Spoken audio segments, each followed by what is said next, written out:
وہ یہی ہے، لا الہ الا انت سبحانک انی کنت من الظالمین۔ جو بھی مسلمان یہ دعا اپنی کسی حاجت میں مانگے گا اللہ تعالیٰ اس کی دعا ضرور قبول فرمائے گا۔ یہ دعائے مستجاب ہے، مقبول دعاؤں میں سے ہے۔ اسی دعا کے بعد اللہ تعالیٰ نے یونس علیہ السلام کو اس پریشانی سے نجات عطا فرمائی۔ اللہ سورۃ الانبیاء آیت 88 میں فرماتے ہیں، فاستجبنا له ونجيناه من الغم وكذلك ننجي المؤمنين۔ تو ہم نے اس کی پکار سن لی اور اسے غم سے نجات دے دی، اور ہم ایمان والوں کو اسی طرح بچا لیا کرتے ہیں۔ ایک صحابی نے نبی کریم صلی اللہ علیہ وسلم سے پوچھا، اے اللہ کے رسول صلی اللہ علیہ وسلم، یونس علیہ السلام نے جو دعا مچھلی کے پیٹ میں مانگی کیا وہ صرف انہی کے لیے تھی یا ان کے بعد اہل ایمان کے لیے بھی ہے؟ تو آپ نے فرمایا، یہ دعا یونس علیہ السلام کے لیے خاص تھی اور سب اہل ایمان کے لیے عام ہے۔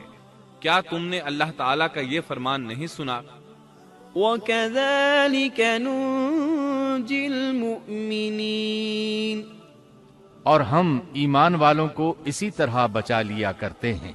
جو بھی اس دعا کو پڑھے گا اللہ اسے رنج و غم سے نجات دیں گے۔ ایک قول کے مطابق تقریباً 40 روز آپ کی شب و روز یہی دعا رہی۔ اس مدت کے ختم ہونے پر اللہ تعالیٰ نے آپ کی دعا کو قبولیت بخشی۔ مچھلی ساحل پر پہنچی، انہیں کنارے پر ڈالا اور واپس چلی گئی۔ اس بات کو اللہ تعالیٰ نے سورۃ الصافات آیت 145 میں یوں بیان فرمایا ہے، فَنَبَذْنَاهُ بِالْعَرَاءِ وَهُوَ سَقِيمٌ۔ بس اسے ہم نے چٹیل میدان میں ڈال دیا اور وہ اس وقت بیمار تھے۔ آپ وہاں اسی طرح لیٹے رہے، پھر اللہ کی قدرت سے آپ کے قریب ایک بیلدار درخت اگا، جیسا کہ سورۃ الصافات آیت 146 میں ہے، وَأَنبَتْنَا عَلَيْهِ شَجَرَةً مِّن يَقْطِينٍ۔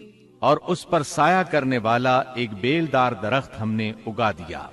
اس کدو کے درخت کے متعلق مورخین کا کہنا ہے کہ اللہ تعالیٰ نے اس درخت کا انتخاب اس لیے فرمایا تھا کہ اس درخت کے پتے چوڑے ہوتے ہیں، ان کے سائے میں انہیں ڈھانپ دیا گیا تاکہ ہوا سے اذیت نہ پہنچے، اس لیے کہ ان کے جسم سے جلد اتر گئی تھی۔ پھر اس درخت سے خوشکن خوشبو بھی آتی تھی، اس خوشبو نے انہیں فرحت بخشی۔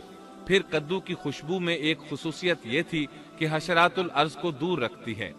اللہ تعالیٰ نے انہی خصوصیات کی وجہ سے اس بیلدار درخت کا انتخاب فرمایا تھا تاکہ آپ ہر طرح کی تکلیف سے محفوظ رہیں۔ یہ ہے اللہ کی قدرت، سبحان اللہ۔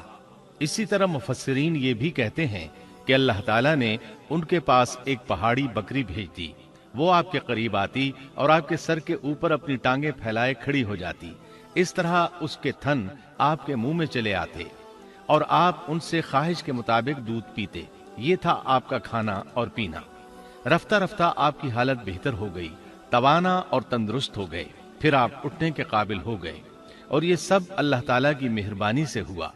جب آپ کی صحت لوٹ آئی تو اللہ تعالیٰ نے آپ کو پھر آپ کی قوم کی طرف بھیجا، جیسا کہ سورۃ الصافات آیت 148 میں ہے، وَأَرْسَلْنَاهُ إِلَى 100,000 أَوْ يَزِيدُونَ فَآمَنُوا فَمَتَّعْنَاهُمْ إِلَى حِينٍ۔ اور ہم نے اسے 1,00,000 بلکہ اور زیادہ آدمیوں کی طرف بھیجا، پس وہ ایمان لے آئے اور ہم نے انہیں ایک زمانے تک عیش و عشرت دی۔ وہ سب کے سب آپ پر ایمان لے آئے تھے۔ اللہ تعالیٰ نے اس قصے کے ذریعے نبی کریم صلی اللہ علیہ وسلم کو اشارہ فرمایا ہے کہ دعوت دیتے ہوئے اکتانا نہیں۔ اللہ سورۃ القلم آیت 48 میں فرماتے ہیں، وَلَا تَكُن كَصَاحِبِ الْحُوتِ۔ اور مچھلی والے کی طرح نہ ہو جائیے۔ ان لوگوں کو دعوت حق دیتے رہیے دیکھیے وہ سال ہر سال دعوت دیتے رہے لیکن اکتائے نہیں، ان سے مایوس نہیں ہوئے۔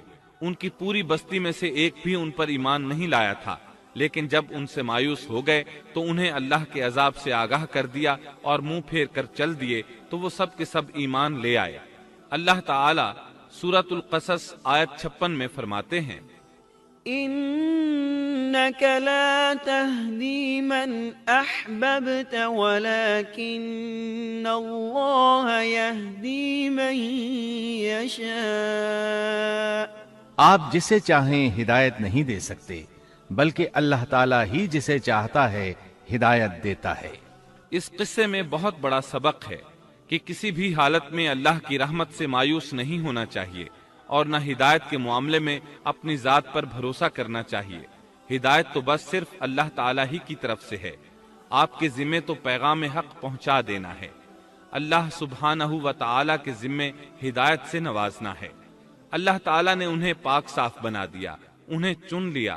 اللہ خود ہی سورۃ القلم آیت 50 میں وضاحت فرماتے ہیں، فاجتباه ربه فجعله من الصالحين۔ اسے اس کے رب نے پھر نوازا اور اسے نیک لوگوں میں کر دیا۔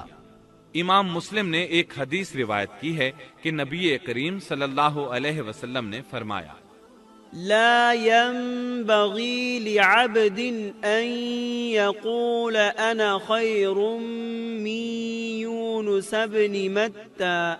تم میں سے کوئی شخص ہرگز یہ نہ کہے کہ میں یعنی محمد یونس بن متا سے بہتر ہوں، یعنی یوں نہ کہے کہ میں سیدنا یونس علیہ السلام سے افضل ہوں۔ وہ اس طرح کہ وہ تو اپنی قوم کے ایمان لانے سے مایوس ہو گئے تھے اور میں مایوس نہیں ہوں، اس طرح بالکل نہ کہے، کیونکہ بالآخر اللہ تعالیٰ نے آپ کو چن لیا اور برگزیدہ بنا لیا اور صالحین میں داخل کر لیا۔ اس واقعے میں نبی کریم صلی اللہ علیہ وسلم کو جو ہدایت دی گئی ہے اس کا ذکر سورۃ القلم آیت 41 میں آتا ہے، فاصبر لحكم ربك ولا تكن كصاحب الحوت۔ پس تو اپنے رب کے حکم کا صبر سے انتظار کر اور مچھلی والے کی طرح نہ ہو جا۔ مطلب یہ کہ یونس علیہ السلام کی مانند نہ ہو جائیے جو اپنی قوم کے ایمان لانے سے مایوس ہو گئے تھے۔ یقیناً دین کی دعوت اور حق کے پرچار میں یہ بہت عظیم سبق ہے کہ داعی اللہ کو کبھی مایوس نہیں ہونا چاہیے۔ یونس علیہ السلام کا قصہ ختم ہوا۔ لا إله إلا الله محمد رسول الله